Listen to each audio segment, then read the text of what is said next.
नाबुदु व इय्याका नस्ताईन। कराची, दिल से आपका मैं शुक्रिया अदा करता हूँ, बहुत बहुत शुक्रिया। मेरे कराची के बाशऊर शहरियों, मैं आज जो मैं आपके सामने आया हूँ, बड़ी खास बातचीत करने आया हूँ, क्योंकि मसला आपके मुस्तकबिल का है, मसला आपके बच्चों के मुस्तकबिल का है। इसलिए मैं आज आया हूँ और मुझे बड़ी खुशी है कि आज मैं सारी जगह पाकिस्तान के झंडे देख रहा हूँ, क्योंकि मसला तहरीक इंसाफ का नहीं, पाकिस्तान का मसला है। मेरे पाकिस्तानियों, ये जो साजिश हमारे मुल्क के खिलाफ हुई, मैं चाहता हूँ आप आराम से पहले सुन लें कि ये साजिश थी या मुदाखलत थी। साजिश एक बहुत बड़ी बैनुल अक़वामी सतह के ऊपर इस मुल्क से साजिश हुई है। मैं इससे पहले अपनी कौम को ये बताना चाहता हूँ, मैं कभी किसी मुल्क के खिलाफ नहीं हूँ, ना मैं एंटी इंडियन हूँ, ना मैं एंटी यूरोपियन हूँ, ना मैं एंटी अमेरिकन हूँ। मैं इंसानियत, दुनिया में इंसानियत के साथ हूँ। मेरा रब रब्बुल आलमीन है, सब इंसानों का खुदा है, और मेरे लीडर रहमतुल आलमीन है, सब इंसानों के लिए रहमत बन के आए थे। इसलिए मैं किसी कौम के खिलाफ नहीं। अमेरिका में हमारे सबसे ताकतवर पाकिस्तानी कम्युनिटी है, पाकिस्तानी अमेरिकन्स, वो बड़ी मजबूत और ताकतवर कम्युनिटी है, और वो भी पाकिस्तान को पैसे भेजते हैं जिस पे हमारा मुल्क चलता है। लेकिन मेरे पाकिस्तानियों, मैं दोस्ती सबसे चाहता हूँ, गुलामी किसी से नहीं चाहता। मैंने और पाकिस्तानी कौम सुन लो, ये मैं आज आपको ये बताने के लिए, लोगों ने कहा कि इमरान खान तुम्हारी जान को खतरा है, बैरूनी साजिश भी अंदरूनी भी, माफिया बैठे हुए हैं आपकी जान के पीछे। पाकिस्तानियों, मेरी जान इतनी जरूरी नहीं जितनी आपकी आजादी इस मुल्क को जरूरत है। ये जो साजिश हुई है, ये आपको गुलाम रखने की साजिश हुई है। एक मीर जाफर को हमारे ऊपर मुसल्लत कर दिया है। नौजवानों जो तारीख नहीं जानते, मीर जाफर कौन था? मीर जाफर कौन था? मीर जाफर वो एक गद्दार था जिसने अंग्रेजों के साथ मिलके बंगाल का जो मुगल सल्तनत का गवर्नर था सिराजुद्दौला, उसने अंग्रेजों के साथ मिलके उससे गद्दारी की और बंगाल अंग्रेजों के हाथ में चला गया। तो मेरे पाकिस्तानियों सुनो, जो मुगल सल्तनत का सबसे अमीर और खुशहाल सूबा था वो बंगाल था, और मीर जाफर की गद्दारी की वजह से वो अंग्रेजों के हाथ में चला गया। जानते हैं उसके बाद बंगाल से क्या हुआ? बंगाल के ऊपर अंग्रेजों ने टैक्स लगाए, किसानों से उन्होंने पैसा निकाला, किसान गरीब हो गए, कहत पड़ गया, करोड़ों लोग कहत के अंदर बंगाल में मरे। जब अंग्रेज आया था तो बंगाल सबसे अमीर सूबा था, और जब वो गया तो सारे हिंदुस्तान में बंगाल सबसे गरीब सूबा रह गया। तो मेरे पाकिस्तानियों, यहाँ भी एक मीर जाफर हमारे ऊपर मुसल्लत कर दिया गया साजिश के तहत। ये हमारा जो मीर जाफर है, तो मेरे पाकिस्तानियों, ये साजिश क्या हुई कि अमरीकी सफारत खाने में उन्होंने ऑपोजिशन के लोगों से मिलना शुरू किया, और जिन लोगों ने हमारे से अपने जमीर बेच के जो लौटा हुए थे, इनसे भी मुलाकातें करनी शुरू कर दी। और फिर वो कई सहाफी जो खास तौर पे इस साजिश में मुलव्विस थे, वो भी अमेरिकी में एम्बेसी में और सफारत खाने में उनकी भी मीटिंग्स होनी शुरू हो गई। एक सहाफी ने मुझे 3 महीने पहले बताया, कहता आपको पता है कि हमारे ऊपर बड़ा पैसा खर्च हो रहा है। तो साजिश तो पहले से हो रही थी। फिर क्या होता है? अमेरिका में हमारे एम्बेसडर की मुलाकात होती है अमेरिकी ऑफिशियल डोनाल्ड लू के साथ, और ये सुने वो क्या कहता है। पाकिस्तानियों सुनो ये क्या कहता है। वो पाकिस्तान के एम्बेसडर को कहता है कि अगर तुमने इमरान खान को, और उसे पता था कि अदम एतमाद दर्ज हो रहा है, असेंबली में टेबल हो रहा है, उसे पता था, अभी असेंबली में आया नहीं था। उधर वो कहता है कि अगर इमरान खान के खिलाफ अदम एतमाद कामयाब ना हुआ तो पाकिस्तान के ऊपर बड़ी मुश्किलों का सामना करना पड़ेगा। धमकी दी और फिर कहता कि अगर अदम एतमाद इमरान खान के खिलाफ कामयाब होगी तो पाकिस्तान को माफ कर दिया जाएगा। पाकिस्तानियों मुझे ये बताओ कि इससे शर्मनाक धमकी, तो पाकिस्तानियों इससे शर्मनाक धमकी 22 करोड़ लोगों की कौम को दी जा रही है। और किसको दे रहे हैं? मुल्क के प्राइम मिनिस्टर को, इलेक्टेड प्राइम मिनिस्टर को। सवाल मासूमाना सवाल ये है कि प्राइम मिनिस्टर तो मैं हूं, तो वो धमकी किसको दे रहा है कि प्राइम मिनिस्टर को हटाओ? प्राइम मिनिस्टर तो मैं था और वो धमकी दे रहा है कि प्राइम मिनिस्टर को हटाओ।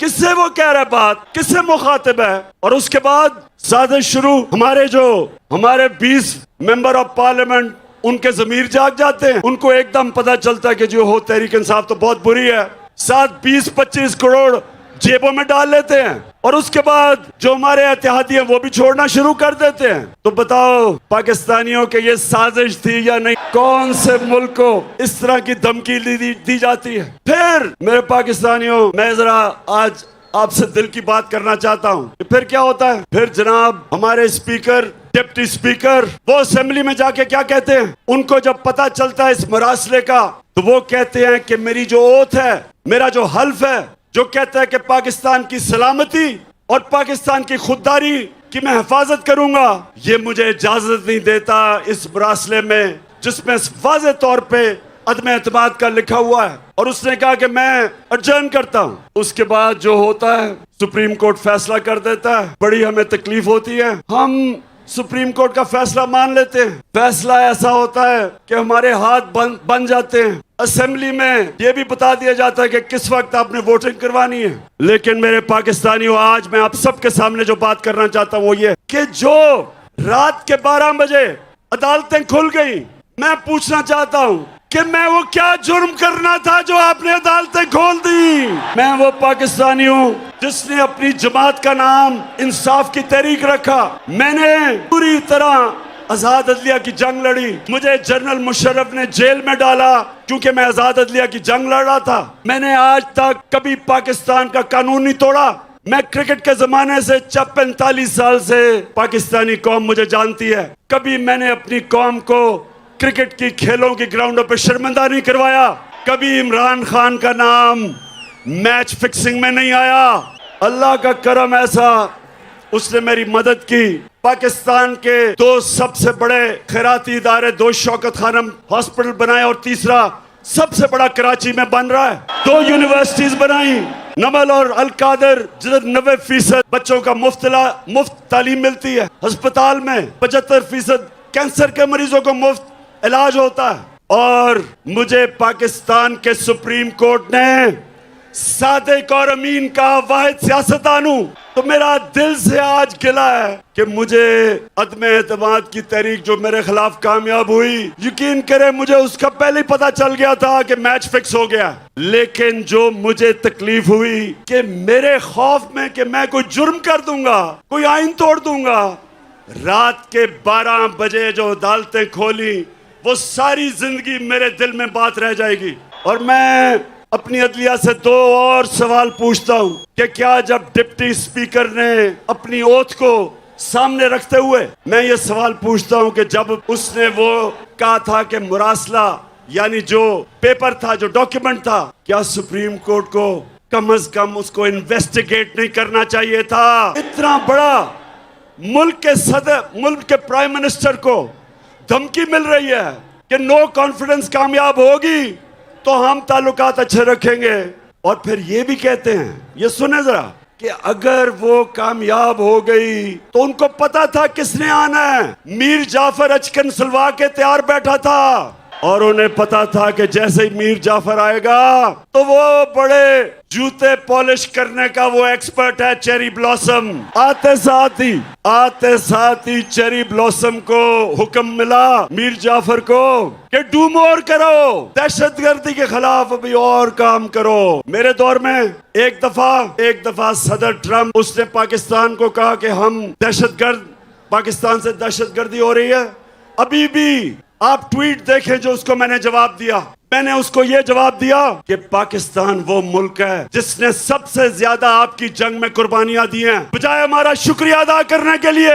अभी भी मेरी ट्वीट है। और सदर ट्रंप के साथ जब मैं अमेरिका गया, आप उठा के देखें कि कभी भी शायद ही किसी पाकिस्तान के प्राइम मिनिस्टर को वो इज्जत मिली जो उसने मुझे अमेरिका में इज्जत दी थी। मैं अमेरिकनों को अच्छी तरह जानता हूं, मैं यूरोपियंस को अच्छी तरह जानता हूं, इन सब सियासतदानों से मैं बेहतर जानता हूं। आप जब अपने मुल्क की दिफा करते हैं, अपने मुल्क के मफादात के लिए आप स्टैंड लेते हैं, वो आप पे प्रेशर जरूर डालते हैं, लेकिन आपकी वो इज्जत करते हैं। लेकिन जब अब उनके बूट पॉलिश करते हैं चेरी ब्लॉसम से, वो इज्जत नहीं करते, वो और आपको वो और दबाते हैं। और जो मैं आपके पास आया हूं पाकिस्तानियों, पहले तो मैं अदलिया से आखिरी बात कर दूं, मैं अपनी अदलिया से दूसरी बात कि रिस्पेक्टेड जजेस, जब एक खुली मंडी लगी हुई थी और बिक रहे थे पॉलिटिशियंस, अपने मैंडेट से गद्दारी, अपने हल्के वाले लोगों से गद्दारी, पाकिस्तान के आइन से गद्दारी, हमारे बच्चों, हमारे नौजवानों के लिए सबके सामने वो लोग जिन्होंने असेंबलियों में जाके पब्लिक को रिप्रेजेंट करना है, जब वो अपने आप को बेच रहे थे, मैं अपनी अदलिया से बड़े इज्जत से पूछता हूं कि क्या आपको एक्शन नहीं लेना चाहिए था? आपको सुओ मोटो एक्शन नहीं लेना चाहिए था? क्या ये हमारा आइन इसकी इजाजत देता है? पाकिस्तानी कौम उधर भी आज ये देख रहे हैं, क्योंकि सारी पाकिस्तान में मेरे सुन रहे हैं। आपने इन जमीर फरोशों को कभी माफ नहीं करना। और ये जो पाकिस्तान का मीर जाफर है, ये जो हर जगह सूट पहन के और टाई पहन के फिरता है अपनी आंखों को बताने के लिए, जी मैं भी आप ही की तरह हूं। पाकिस्तान, जितने भी पाकिस्तानी और बैरून मुल्क पाकिस्तानियों को आज खास तौर पे मैं यहां से आपको सलाम पेश करता हूं कि जिस तरह आप निकले हुए हैं, आप इस साजिश के खिलाफ निकले हुए हैं, मैं आज आपको सलाम करता हूं। तानी आज सारे पाकिस्तान में ये देख रहे हैं। मैं जो आपको पैगाम देना चाहता हूं वो सबसे बड़ा ये है कि अगर कोई पाकिस्तान का प्राइम मिनिस्टर अमेरिका की धमकी के सामने खड़ा नहीं होगा, वजीरिस्तान में हमारे 8 जवान शहीद हुए, जितने हमारे फौज ने कुर्बानियां दी हैं, ये जो अमेरिका की जंग में हमने शिरकत की, 6,500 हमारे फौजियों ने कुर्बानियां दी, ऑफिसर्स ने दी। मेरी वालदा की तरफ से एक जनरल ने कुर्बानी दी, मेरे वालिद की तरफ से, उस फैमिली से दूसरे जनरल ने कुर्बानियां दी। हम सब जिनकी फैमिलियां फौज में हैं, सबको पता है कि ये जो अमेरिका की जंग में हमने कितनी कुर्बानियां दी। लेकिन किसी को याद है कि हम इस जंग में कैसे शिरकत किए? मैं आपको बताता हूं।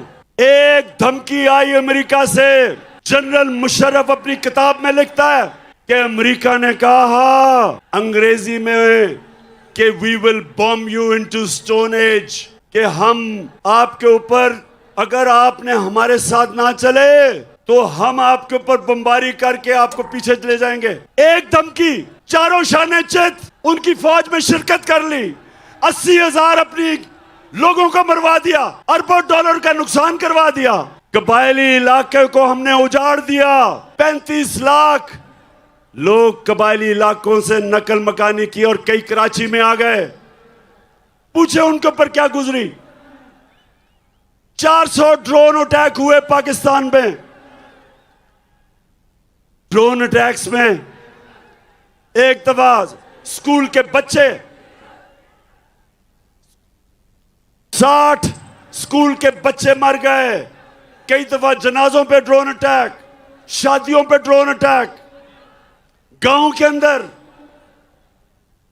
400 ड्रोन अटैक हुए।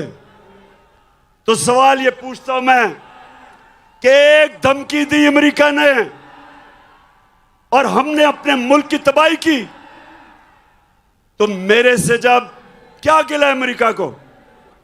मैंने अमेरिका का क्या बिगाड़ा है? मैंने सिर्फ उनको यह कहा, जब मेरे से इंटरव्यू में पूछा कि आप अमेरिका को बेच देंगे, यानी कि फिर से उनकी जंग में शरीक होंगे, तो तब मैंने कहा एब्सोल्युटली नॉट। देखें पाकिस्तानियों, सुनो गौर से मेरी बात। एक मुल्क का प्राइम मिनिस्टर वो मुल्क के बाप की जगह रखता है, उसकी कौम, उसके बच्चे होते हैं। 22 करोड़ पाकिस्तानी, जब मैं प्राइम मिनिस्टर था, मेरी जिम्मेदारी है मैं उनको किसी की जंग में ले जाऊं और मेरे लोग शहीद हों, मेरी फौजी शहीदों, ये मेरी जिम्मेदारी है। मैं कभी अपने लोगों को किसी और मुल्क के लिए कुर्बान नहीं कर सकता। मैं चेरी ब्लॉसम बूट पॉलिश नहीं हूं। मैं इस मुल्क का मीर जाफर नहीं हूं जो बाहर की कुव्वतों से मिलके मुल्क में साजिश करके एक इलेक्टेड गवर्नमेंट गिरा दे, बाहर से पैसा आए, लोगों के जमीर खरीद ले। मैं नहीं, सुने, मैं पैसा नहीं दे सकता था। हमारी 4 गवर्नमेंट्स थी, 4 हुकूमतें थी हमारी। मैं नहीं पैसा खर्च करके इन लोगों को वापस खरीद सकता था। मैंने सिर्फ अवाम का पैसा, गवर्नमेंट का पैसा, अवाम का पैसा, मैंने वही पैसा चोरी करके जमीर खरीदने थे। लेकिन मेरे पाकिस्तानियों, मेरे में खौफ खुदा है, मैंने अल्लाह को जवाब देना है। और मैं क्या अपने नौजवानों के लिए, अपने बच्चों के लिए मैं क्या मिसाल दूंगा कि मैं अपनी हुकूमत बचाने के लिए रिश्वत दे रहा हूं, जमीर खरीद रहा हूं? क्या जवाब दूंगा मैं अल्लाह को और अपनी अवाम को? बेहतर है कि हुकूमत चली जाए, लेकिन अपने और आप नौजवानों याद रखो, कभी अपने जमीर का सौदा ना करना, कभी ना करना, क्योंकि थोड़ी देर तो पैसा मिल जाता है, बाकी जिल्लत ही जिल्लत है। तो मेरे पाकिस्तानियों, इसी तरह धमकियों में हमारे प्राइम मिनिस्टर घुटने टेक देंगे अपने लोगों के मफादात के खिलाफ, अपने लोगों के मफादात कुर्बान करेंगे किसी और ताकत के लिए। इसलिए जरूरी है कि ये मीर जाफर की हुकूमत को हम कामयाब ना होने दें। पाकिस्तानियों, फिर सुने, एक जनरल मुशर्रफ ने घुटने टेके उनकी जंग में ले जाने के लिए, और दूसरी तरफ उसने पता कब घुटने टेके? कोंडालीजा राइस, जो उनकी अमेरिका की सेक्रेटरी ऑफ स्टेट थी, वो अपनी किताब में लिखती है कि मैंने बेनजीर और जनरल मुशर्रफ को इकट्ठा किया, और क्योंकि हम चाहते थे कि हमारी जंग लड़े ये, तो मैंने इन दोनों को इकट्ठा किया, और तब जनरल मुशर्रफ ने एनआरओ दिया इन दोनों बड़े डाकुओं को, जरदारी को और नवाज शरीफ को।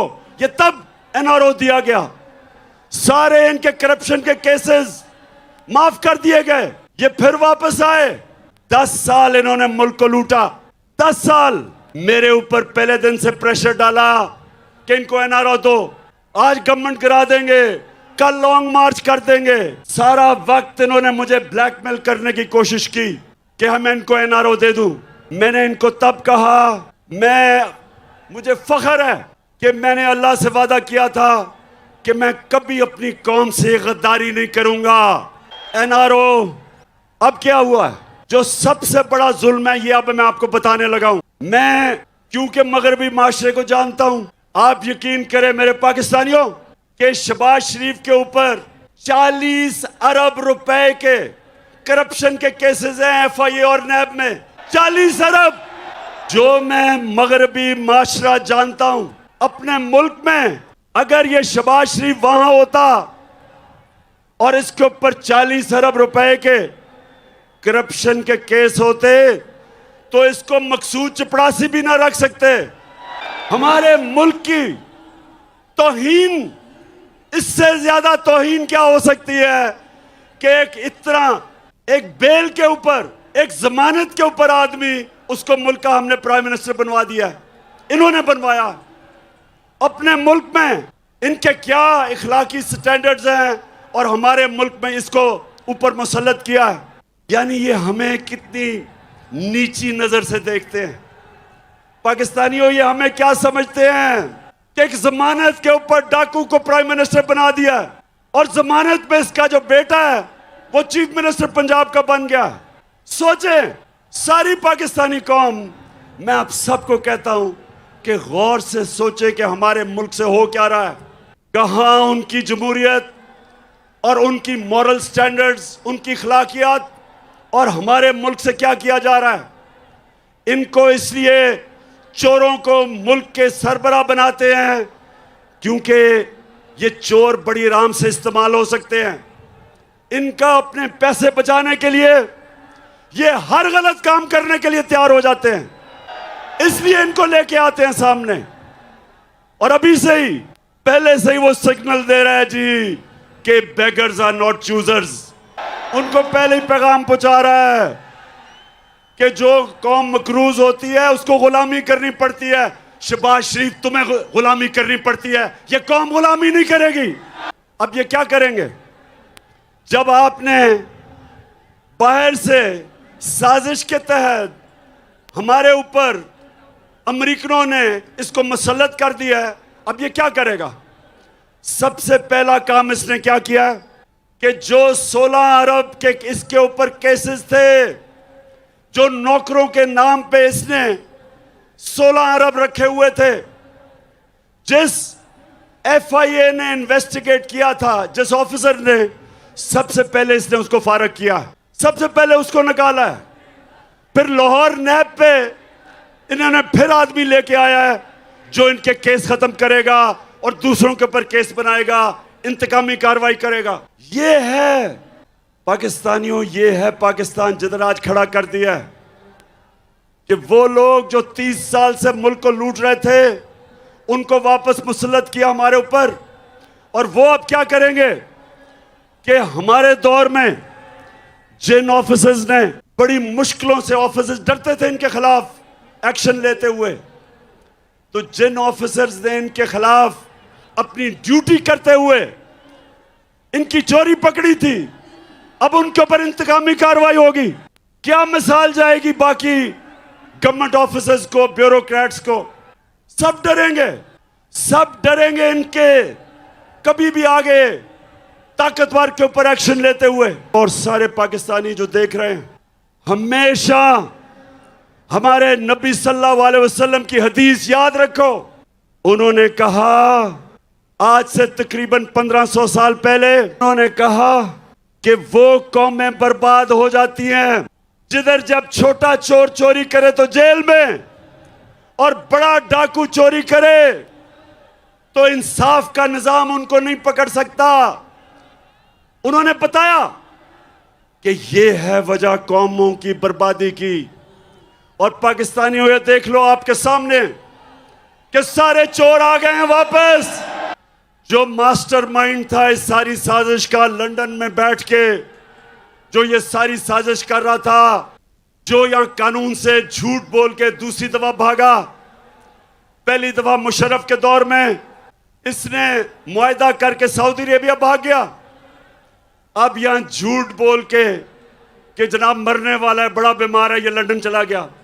अब पाकिस्तान का सारा इंसाफ का निजाम ट्रायल पे है। सारी कौम अब देख रही है कि हमारा इंसाफ का निजाम क्या ये ताकतवर डाकुओं के खिलाफ खड़ा हो सकता है या नहीं। मैं अपनी अदलिया, अपनी नैब, इन सब से पूछता हूं कि अब क्या करेंगे आप? इन्होंने तो पहले अपने सारे करप्शन के केसेस माफ करवाए हैं, अब जब फिर करेंगे ये सारा, ये वो हमारे मुल्क को नुकसान पहुंचाने वाले हैं जो कोई दुश्मन नहीं पहुंचा सकता। इसलिए मैं आपके पास आया हूं।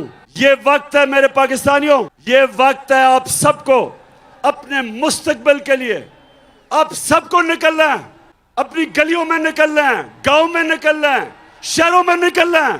ये आपने जुल्म, नाइंसाफी, साजिश अगर आपने ये कबूल कर ली इस मुल्क में, मैं आज आपको कह रहा हूं आपके बच्चे आपको माफ नहीं करेंगे।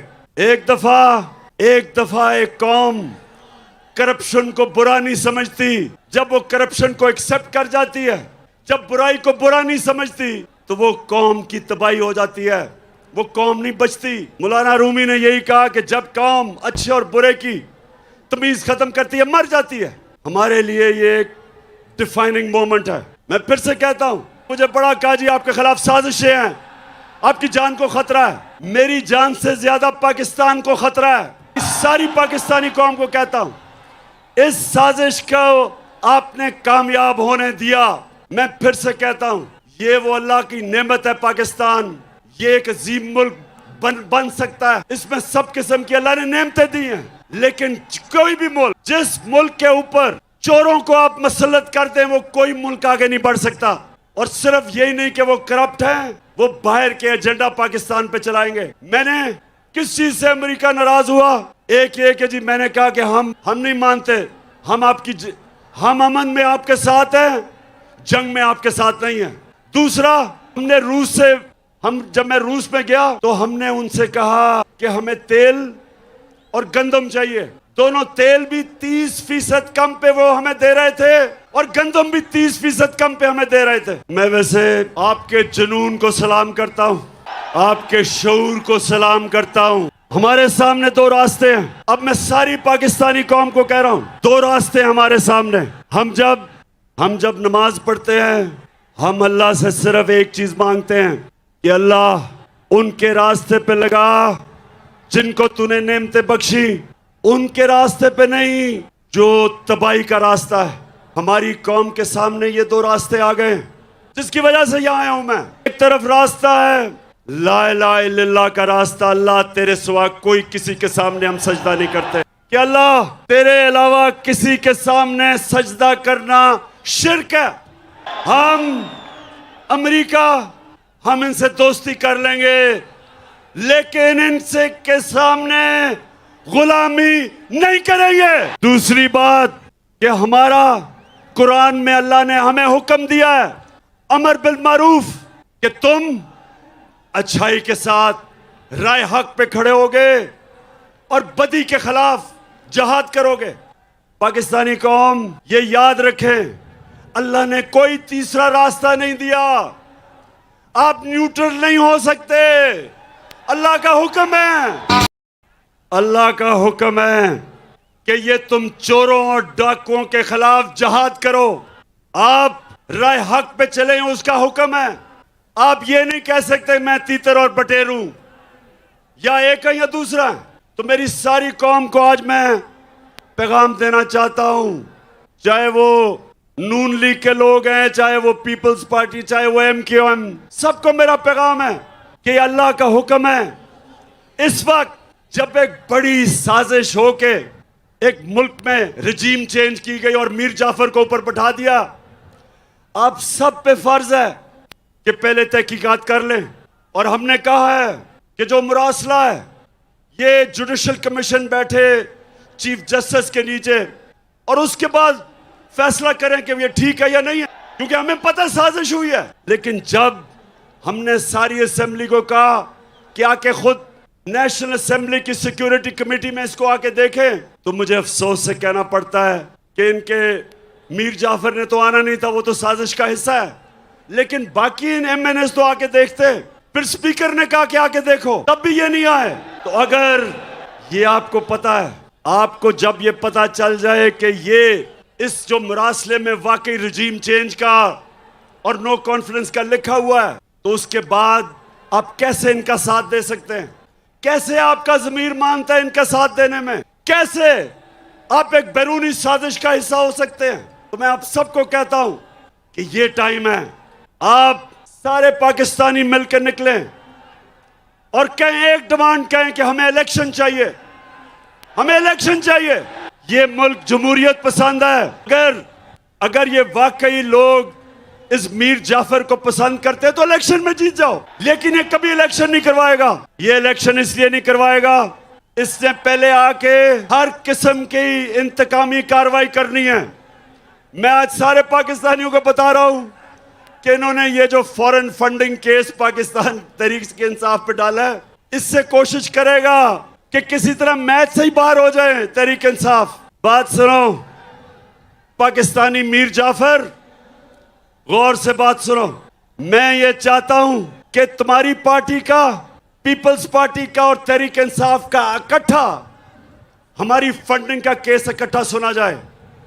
और मैं आप सबके सामने दावा करता हूं, मैं ये दावा करता हूं कि सिर्फ एक पार्टी की पॉलिटिकल फंड रेजिंग है पाकिस्तान की तारीख में, और उसका नाम तहरीक इंसाफ है। ये मैं आपको शरीफ माफिया की डॉक्ट्रिन बता दूं, ये क्या करेंगे, हर जगह पहले अपने अंपायर खड़े करेंगे, इलेक्शन कमीशन में अभी अपने लोग भरेंगे ताकि इलेक्शन में धांधली करें, ब्यूरोक्रेट्स अपने लेके आएंगे, FIA के अंदर केसेस करेंगे हमारे खिलाफ, नैब में झूठे केसेस बनाएंगे और फिर कोशिश करेंगे कि धांधली करके किसी तरह मीर जाफर फिर आ जाए। मैं आज सारे पाकिस्तान को कहना चाहता हूं कि हम मजबूत इदारे चाहते हैं। हम नहीं चाहते कि हमारे इदारों को किसी तरह कोई कमजोर करे। मजबूत इदारे से मजबूत कौम बनती है। लेकिन ये जो करने जा रहा है, जो इन्होंने हमारे सोशल मीडिया के लोगों को पकड़ा, मेरा पैगाम सुन लो कि अगर हमें दीवार से लगाया तो मुल्क को नहीं, आपको नुकसान पहुंचेगा। मेरी जमात और जितने भी हमारे लोग निकल रहे हैं, मेरा सबको पैगाम है कि हमने पुरअमन रहना है। हमने कभी किसी किस्म की टकराव की सियासत नहीं करनी। हमारे ही लोग हैं, हमारी पुलिस है, हमारी फौज है, हमारे इदारे हैं। हमने हमेशा पुरअमन एहतजाज किए, क्योंकि मैं किसी किस्म का अपने मुल्क को नुकसान नहीं देखना चाहता, ना किया है और ना इंशाल्लाह कभी हम होने देंगे। लेकिन मेरे पाकिस्तानियों, आखिर में अब सब तैयारी करें। आज जिधर भी पाकिस्तान में ये देख रहे हैं, मैं पहले तो सब आपका शुक्रिया अदा करता हूं कि आप मेरी कौम पाकिस्तान के लिए बाहर निकले हैं। मैं बैरून मुल्क पाकिस्तानियों फिर से आपके जज्बे को सलाम करता हूं। मैं सोशल मीडिया के जो हमारे पाकिस्तानी एक्टिविस्ट हैं, और हमारा एक पैगाम होगा कि हम कभी भी इस इंपोर्टेड हुकूमत को मंजूर नहीं करेंगे। फिर से मेरे से वादा करना है आपने कि आपने सबक सिखाना है इन जमीर फरोश लोटों को, सारी फैमिलीज और ख्वातीन को। आपको खराज तहसीन पेश करता हूं कि आप में जो जज्बा है, आप आई, आज फैमिलीज आई, बच्चे आए, और यही मैं चाहता हूं। आज 26 साल हो जाएंगे मेरी पॉलिटिक्स में। मुझे 26 साल के बाद पहली दफा नजर आ रहा है कि पाकिस्तानी कौम बन रही है, हम एक कौम बन रहे हैं। माशाअल्लाह, पाकिस्तान जिंदाबाद। अल्लाह अल्लाह।